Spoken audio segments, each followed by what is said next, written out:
Hello YouTube, my name is Dan, and for the last 2 full years I have been in the world of freelance digital marketing. Every month I've been putting together a video just like this, talking about the highs, lows and everything in between. But because it's been a full 24 months since I took those steps into self-employment, I'm going to use this video to almost cover off what year 2 has been like for me, where things have got to and where things are hopefully going to go towards in the future. The best way that I can describe what my second year has been like in the world of freelancing has, to be honest, been a case of being strong and stable. So unlike current UK politics, everything has been going very consistent and very well, but it's one of those things where month after month things have certainly been moving in the right direction. Now, what do I mean by the right direction? So for me, and something that I've covered off in previous videos, has been that the reasons why I went freelancing in the first place. And for me, there's been 3 key reasons. The first was to potentially earn more money. The second was to have a greater degree of flexibility in terms of what I do day to day and obviously on a month to month, week to week basis, so that there is more variety in my life to be able to pursue other interesting activities in the world of work, and also to have more time enjoying the things that aren't involved at all with the world of digital marketing, so I can pursue hobbies and so on. And the third area is opportunities in terms of different areas which I can invest in either financially or with my time and energy, and they don't even have to be work related either. So those 3 things, for money, for flexibility and for opportunities, have been my 3 cornerstones, for want of a better word, and I try and regularly reflect on them to see if what I'm doing on a day-to-day, week-to-week and month-to-month basis is helping to achieve those goals. So as I say, the second year has been really consistent. The first year was a lot more up and down in terms of some months having loads of work on, other months it being a lot quieter. But so looking back at the second year in the context of whether or not I've been able to achieve those 3 things that I set out to do when I went freelance, it's been good. So first of all, earning more money. Compared to where I was on my previous job, I'm really pleased to say that in terms of monthly turnover, I'm earning probably about 2.5 times more than I originally was. I wasn't confident if I was going to do that or not, but at the moment it is going really well. Obviously in the world of freelancing, that 2.5 times figure may rapidly change if things go wrong. But at the moment, as I say, the last few months have been really consistent, and I know it's something which hopefully with what I feel like I've put in place, that can carry on in the future as well. Second area, flexibility. Now overall, in comparison to what I was saying in this video which I put together last year, things are definitely a lot more flexible than at that point. At that point, I was getting a lot of work in, and although that was good, basically I seemed to be working even more hours and consequently didn't really have any time for anything else. Now, strictly speaking, that hasn't changed a great deal. I am certainly working a lot of hours, and to be honest, more hours than I was in a full-time job. But there certainly seems to have been in the second year a much greater degree of flexibility. But I try to be quite strict with my time in terms of making sure that that time that I want off, or that time that I want to do other things, has stayed blocked out. That is when no work happens. So in terms of basic things like just being able to go to the gym for half an hour longer, or being able to go for an appointment, I can do them during the day with much greater ease.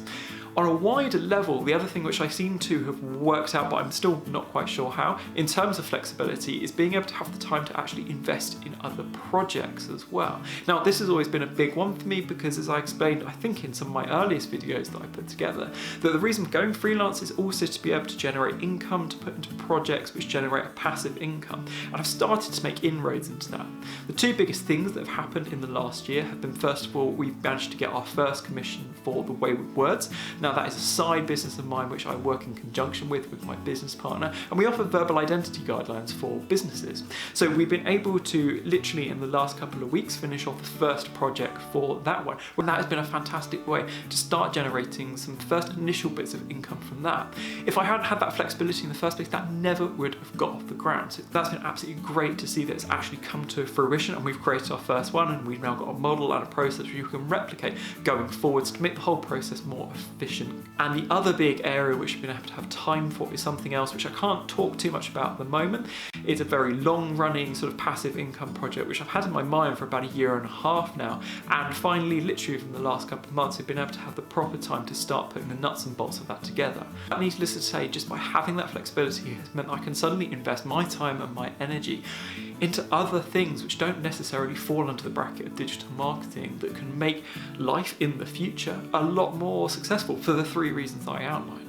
and with opportunities. Now, opportunities has been probably the one which I'd say I've succeeded the least in. Now, the way I define opportunities is essentially different experiences that you're going to have, sort of the weird, wacky and wonderful that come about with working with different digital marketing clients. In my first year, I was lucky enough both to go to America for a week in order to be able to work on a client's digital marketing strategy for a new business, and on the other hand, managed to land the National Trust on a project basis covering social media strategy, which is an incredibly good and fascinating one for me to work on.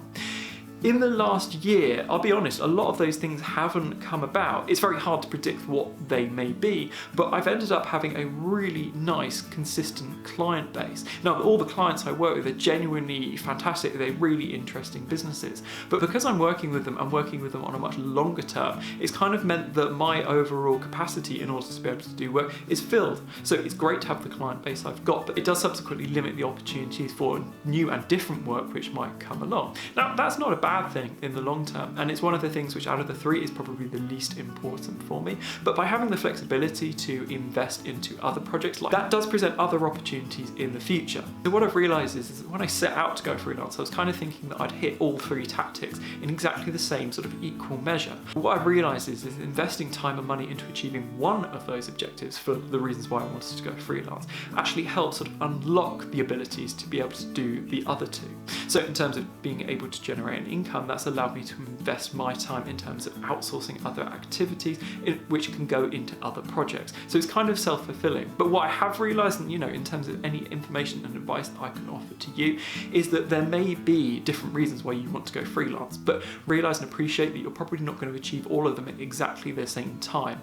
Look at the ones that can be most effective and kind of unlocking the others or making those easier. And what those reasons are for you, if you're looking at going freelance, is going to be completely different for pretty much every person. But as I say, in terms of year two, that's kind of what I've learned, that actually by investing my time and my energy into one really helps maximize the other two in the long term. None of this work that I'm doing is for a quick win. It's a long-term growth plan that I've kind of got in the back of my mind as to sort of how I want to achieve things for the future. So as I say, everything is really nice and consistent at the moment, and it's a really fantastic place to be in. But in terms of what my plans are for year three, I'm still pretty undecided. Hypothetically, I could keep things as they are and keep running with it. But to be honest, I don't like to stay in the same place for too long in terms of a business sense. I've got a couple of ideas, but they're going to take a lot of work and time to think about. So this seems to be what is working for me at the moment, and it is constantly a case of trying to almost test different things and seeing if I can get more of that to be able to achieve those strategic goals. So we shall see what year three contains. As always, if you have got any questions whatsoever about what freelancing life is like, about what digital marketing life is like, or a combination of the two, then please feel free to reach out, and I will stick my contact details in the links below. It is incredibly cool to hear from so many different really interesting people from all different parts of the world about where they are in terms of their, cliched as it sounds, their freelance journey, whether they are just starting out or whether they're a lot more established. So if you want to get in touch, then please feel free. So I'll leave it there. Feel free to ask questions, and as always, thanks very much for watching, and I will be back sometime soon with another video about what freelance digital marketing life is like. So until then, catch you later.